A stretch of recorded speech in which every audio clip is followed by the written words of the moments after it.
প্রধানমন্ত্রী তারেক রহমানের ভারত সফর নিয়ে ধোঁয়াশা কাটছে না। সর্বশেষ যে আজকে রোববার যে খবর, তারেক রহমানের ভারত সফরের জন্যে অনুকূল পরিবেশ নেই। এই খবর যখন দেখা যাচ্ছে, তার পাশাপাশি আরেকটি খবর যে তারেক রহমানের ভারত সফর ২১ থেকে ২৫ আগস্ট আসা দিল্লি। এটা ২ ঘন্টা আগে আপডেট করছে আজকের পত্রিকা। আর ৩ মিনিট আগের খবর হচ্ছে অনুকূল পরিবেশ নেই।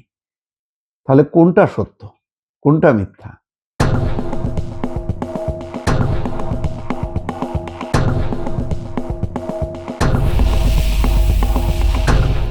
যেখানে ভারত ২১ থেকে ২৫ ডেট ফিক্সড করছে যে এই তারিখের মধ্যে আসবে, সেখানে বলা হচ্ছে যে অনুকূল পরিবেশ নেই। রোববার দুপুরে এক সংক্ষিপ্ত ব্রিফিং এ কথা জানান পররাষ্ট্র মন্ত্রণালয়ের মুখপাত্র একেএম শহীদুল করিম। মুখপাত্র বলেন, তারেক রহমানের সম্ভাব্য ভারত সফর নিয়ে উভয় দেশ কয়েক সপ্তাহ ধরে পরস্পরের সঙ্গে যোগাযোগ রক্ষা করছে। তবে আন্তর্জাতিক অপরাধ ট্রাইব্যুনাল কর্তৃক মানবতা বিরোধী অপরাধের দায়ে দণ্ডপ্রাপ্ত শেখ হাসিনা গত ৫ই আগস্ট নতুন দিল্লিতে যেভাবে প্রকাশ্যে সংবাদ সম্মেলনে কথা বলেছেন, তাতে এই প্রক্রিয়ার পরিবেশ বিনষ্ট হয়েছে। আমরা এই বিষয়ে আমাদের অবস্থান পরিষ্কার করেছি। আমরা মনে করি এই সফরের জন্য এই অনুকূল পরিবেশ তৈরি করা প্রয়োজন। তিনি বলছেন, দ্বিপাক্ষিক প্রত্যর্পণ চুক্তি অনুযায়ী শেখ হাসিনা এবং অন্যান্য পলাতক অপরাধীদের দ্রুত ফেরত পাঠাতে, শহীদ শরীফ ওসমান হাদী হত্যাকাণ্ডে অভিযুক্ত ঘাতকদের বাংলাদেশের কাছে হস্তান্তর করতে ভারতীয় কর্তৃপক্ষের কাছে অনুরোধ জানিয়েছি। বাংলাদেশ এই জবাবের অপেক্ষায় আছে। অর্থাৎ না হাসিনা, না শরীফ ওসমান হাদীর হত্যাকারীর কোনো বিষয়ে ভারত কোনো স্পষ্ট কথা বলছে না। অথচ বলা হচ্ছে অভাবনীয় উপহার নাকি অপেক্ষা করছে।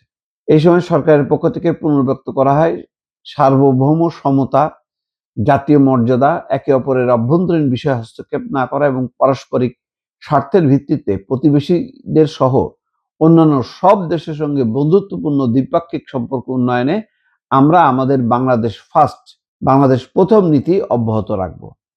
বিবৃতিটা খুব সংক্ষিপ্ত কিন্তু খুব জোরালো বোঝা যাচ্ছে যে একটা ফয়সালা তাদেরকে করতে হবে। এখন কি ফয়সালা, কি বিষয়, এইটা এখনো পরিষ্কার না। কিন্তু যেটা বলা হচ্ছে যে ২ ঘন্টা আগে যেই খবরটা আপ করেছে ভারতীয় সংবাদ মাধ্যম ইন্ডিয়ান এক্সপ্রেস, তাতে বলা হচ্ছে যে তারেক রহমানের সফর আগামী ২১শে আগস্ট নির্ধারিত ছিল। তবে এখন সেটিও কূটনীতিক আলোচনার টেবিলে উঠে এসছে। ভারত এবং বাংলাদেশের কূটনীতি এবং নিরাপত্তা কর্মকর্তারা দুই দেশের সম্পর্কে নতুন করে তৈরি হওয়া অস্থিরতা সামাল দেওয়ার পথ খুঁজছেন। তারেক রহমানের প্রধানমন্ত্রী হওয়ার ৬ মাসের মাথায় আবারও সম্পর্কে এই টানাপোড়েন দেখা দিয়েছে।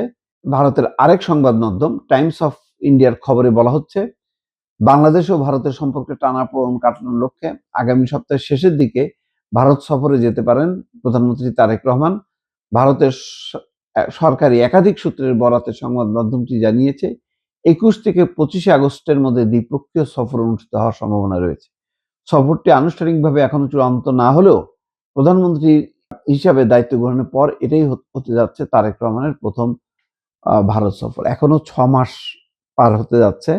৬ মাসে পড়ল তারেক রহমানের সরকার। ভারত সফরের কোনো খবর নাই। এটা ভারতের ব্যর্থতা নাকি বাংলাদেশের ব্যর্থতা, এটা বোঝা দরকার। কারণ যে পরিস্থিতি তৈরি করে রাখছে ভারত, সেই প্রেক্ষিতে তারেক রহমানের ভারত সফর যদি সুনির্দিষ্ট আশ্বাস এবং ঘোষণা না হয়, তাহলে এই সফরটা অর্থহীন হবে। মনে হবে যেন বাংলাদেশ মানে খুবই দুর্বল এবং মানে তার কোন রকমে ভারত সফরে যে সে তার অবস্থানটা টিকিয়ে রাখছে, এরকম একটা পরিস্থিতির দিকে ঠেলে দিতে চাচ্ছে। নতুবা এখনো পর্যন্ত সফরের মূল লক্ষ্যটা কি, কি অর্জন হবে, সেটা নিয়ে ভারত পরিষ্কারভাবে কোনো কিছু খোলাসা করছে না। ফলে আজকে যে সংক্ষিপ্ত বিবৃতিটা দেওয়া হয়েছে, এটা খুব ইম্পর্টেন্ট যে তারেক রহমানের ভারত সফরের জন্য অনুকূল পরিবেশ নেই।